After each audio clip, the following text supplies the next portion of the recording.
front of me, you see, and behind me, the ubiquitous sunflower plants, and we did exactly what we said we were going to do with these. We fed them to the animals, and we took the seeds when they grew them, the seed heads, and we fed them to our animals.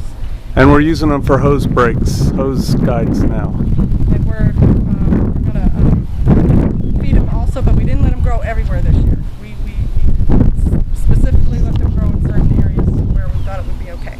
And then right in front of me are some onions going to seed.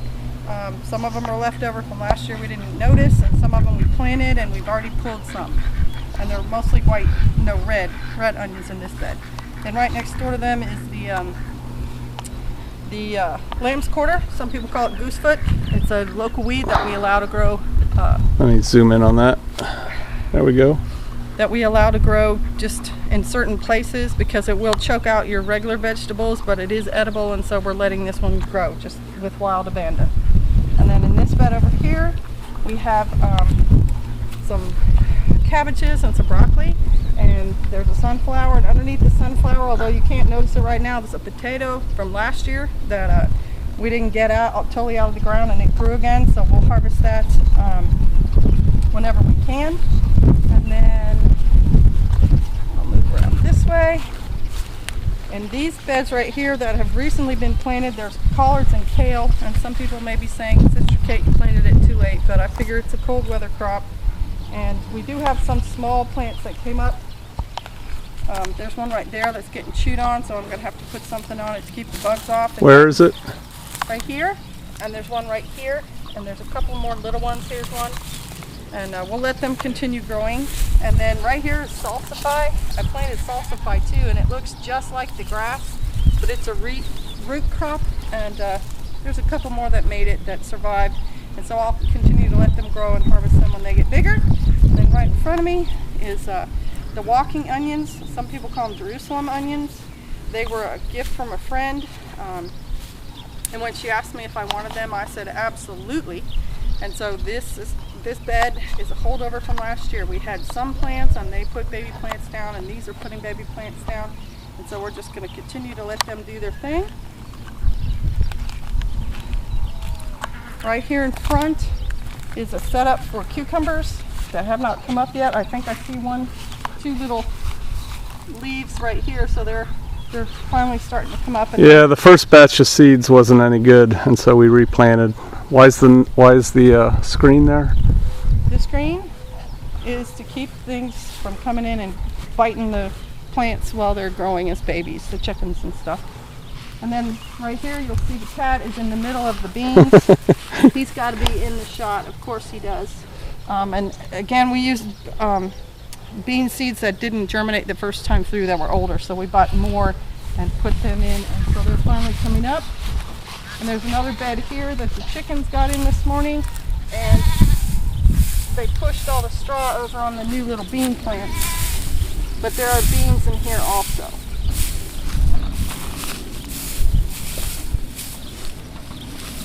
Alright, and then right next door to them are tomato plants. The tomatoes were planted pretty deep, and the dirt we put up around them deeper than just root and stalk level. And they do well that way. Tomatoes like that, they're a plant like the potato, so they do well planted that way. And then there's a basil and a parsley next to them. And then in this bed, more beans. My husband put this stand up for the climbing beans, and they are up and starting to come up, and there's some sunflowers. And then there's other beans that are coming up in the bed. Those are bush beans. Bush beans that were replanted. Next bed over, another bed of onions. Those were red onions, these are white onions. And again, we have some going to seed that were holdovers from last year, and then there's several in there that are new plants this year. Then over to another tomato bed. Why do you have so many tomatoes? Because we like tomatoes a lot, and we can them also. And we like to make spaghetti sauce and stuff fresh. There's many green onions out now, and the chickens are still getting in here and going through the mulch. So we're going to have to maybe fence these off. But they're doing pretty well. They're the ones we planted last, and so they're a little bit smaller. And then straight up ahead here is a row of radishes that Pastor Joe put in. recently, and you know how quickly they grow, so they're almost ready to be pulled. And then there's some pepper plants. We've kind of got at least some of them, again, sectioned off so that the chickens can't get at the fruit once they start to fruit. And then along this area here, we have a cabbage left over from last year, and there's a cucumber plant right there at the base of that stick. And there's 2 others planted in there, but I haven't seen them come up yet. And then over this side, there's a bed that we planted with Swiss chard, but I'm not sure that's going to come up, and if it doesn't, then we're going to replant that bed. Yeah, this bed's just a mess. It's not really a bed. And then behind it is the jungle. That's just weeds, which will shade the house once the sunflowers get tall enough. They will keep the hot sun from burning onto the front side of the house, and we'll also use them to feed the goats. And then in this bed, there's carrots, which did come up, and we've got some mulch on them, and we'll put some more mulch in there. And there's also 2 okra plants right there. This bed was replanted recently, I think, with beets, and this was planted again. So we're showing a video of our non-garden right now. All right, let's go to the Well, those were beets. There's still back some to beets in Eden there. garden. Okay.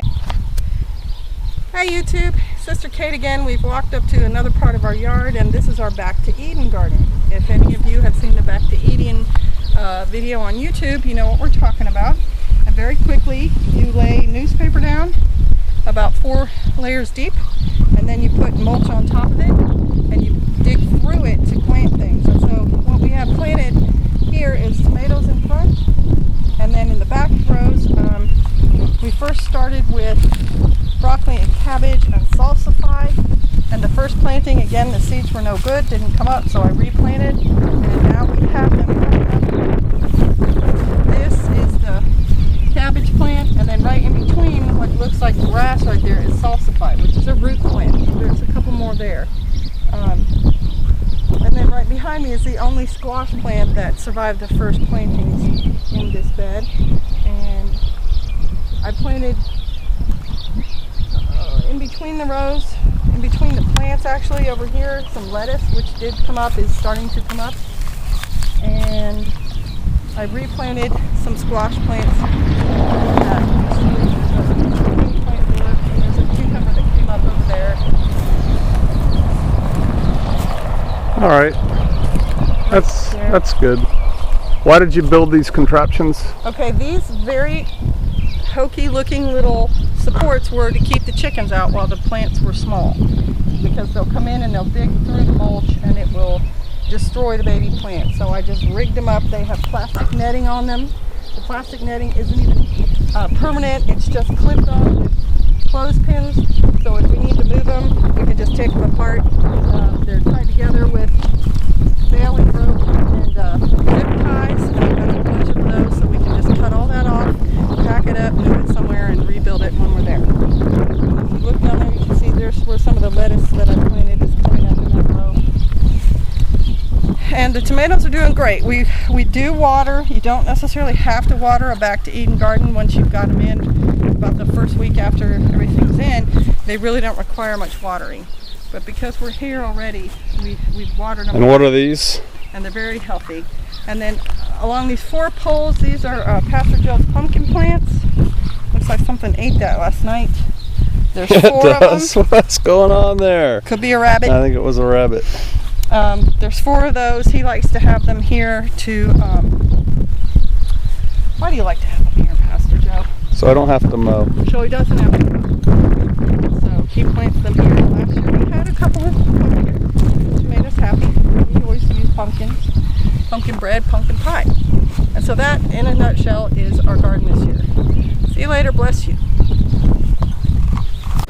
Hey YouTube, it's Pastor Joe Fox again. I just thought I'd finish off our video on what we've got growing around the place. This is a plum off a plum tree we just planted last year. It's still a little bit hard, so I'm not going to pick it yet.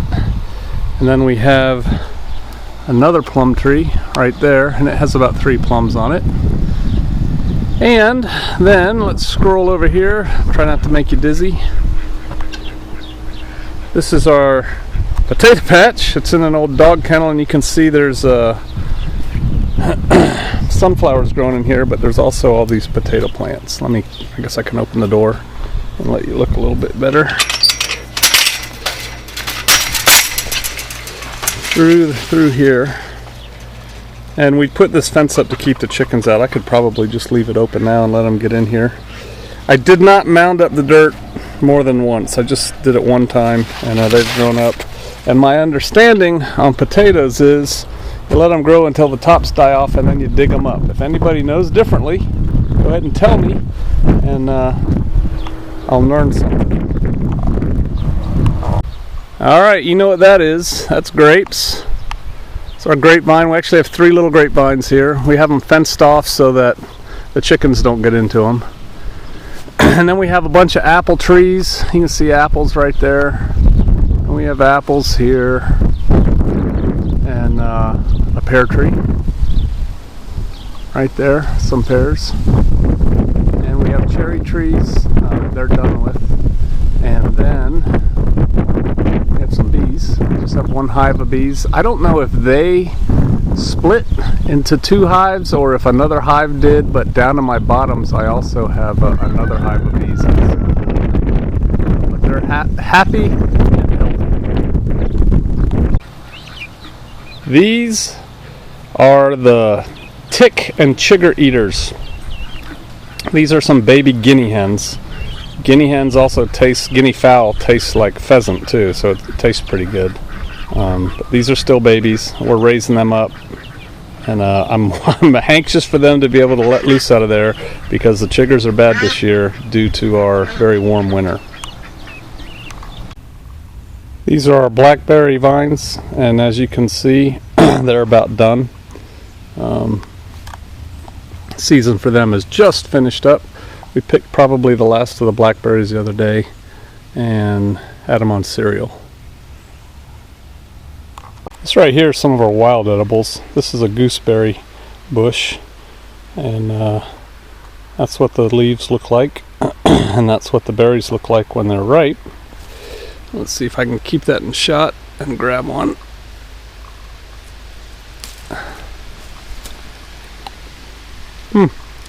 They're kind of sweet. The branches have little thorns on them, and the berries grow up underneath. Let's see if that'll focus. There you go. The berries grow up underneath, and that's what they look like when they're not ripe.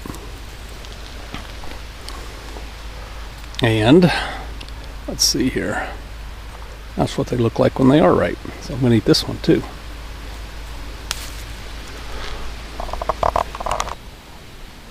Alright, well, thanks for joining us on the little walk to look at the edibles and the things we have planted around here at High Prairie Acres, which is what we call our place where we live. I hope you all are growing something. Maybe even have some videos of it if you want to share them. I would love to see them. I'll see you out there.